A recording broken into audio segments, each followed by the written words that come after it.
Hello, my fabulous fundraisers. Welcome to Artisan Auctions. I'm your host, Kelly Russell, and today we are going to talk a little bit about check-in and check-out with our guest, John Breidenbaugh of Streamline Support. He's going to share how to set up your registration area for happy guests and happy staff. Ready? Let's go raise some money! Thank you so much for being here, John. I'm so excited to have you. And let's learn a little bit more about what you do at Streamline Support. Sure, Kelly. Thanks for having me. Streamline Support provides logistical and technical support to fundraising events across the country. We love talking with folks about check-in and check-out because when you're planning a great party, sometimes you forget the little things. And that's the first thing and the last thing your guests experience at their event. The first things we talk about are power, lighting, and... I don't remember either. Something. Lighting, power, and noise level in the area. For lighting, you want to make sure that the area is well lit enough for your check-in folks to see at least their keyboards, right? Because who wants to work in the dark? Nobody wants to work in the dark. As far as power, just make sure that you have accessible outlets within 15 to 20 feet of the check-in area so that you can plug in all the technology you'll be using. At Streamline, we like to run laptops, laser printers, and a backup internet source, and those need power. Also noise. If you were going to have a live band right next to the check-in area, I'd reconsider. Let's look at the setup for the guest-facing tables at registration.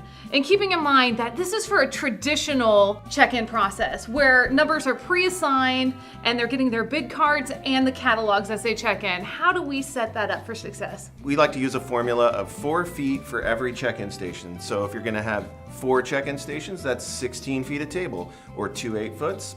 You can get by with 2 6-foots, but 2 8-foots would be great. What size tables are we talking here? If you can, we like to have the tables at either counter or bar height because it puts the guest at eye level and it's really easy to communicate. Also, if your guest has to write anything like a contact information card, it's much easier to write like this than it is to write like this. Oh, you also have that dreaded like boop booty bump if someone walks behind you too. Well, That's there's that, yeah. So don't forget the stools though. If you're gonna run counter height, you're gonna need stools for your check-in team so they're not standing all night long. Consider if you might have some guests in wheelchairs, you're gonna wanna have at least 1 table set at standard height so they can be accommodated. Also, you wanna skirt the tables with the clip-on style skirts. That way, if you have cables, you can run them down between the table and the skirts and it looks really clean and nice. Behind the check-in area, we're just gonna wanna use standard height tables because those are where we're gonna keep our bid numbers. And you can get away with using the skinny or schooly 18-inch depth tables for those.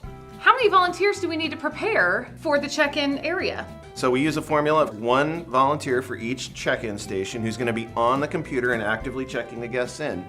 Those are probably your most important folks, right? You want to really consider the people that you put in that position.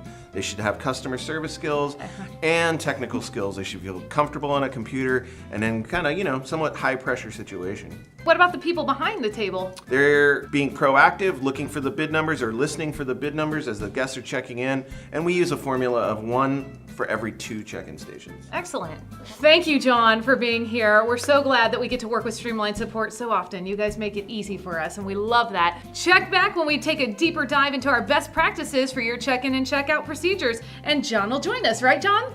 If you'll have me. Absolutely we will. Share your experiences and any questions in the comments below, and be sure to like and subscribe for more videos on how to maximize revenue at your next fundraising event.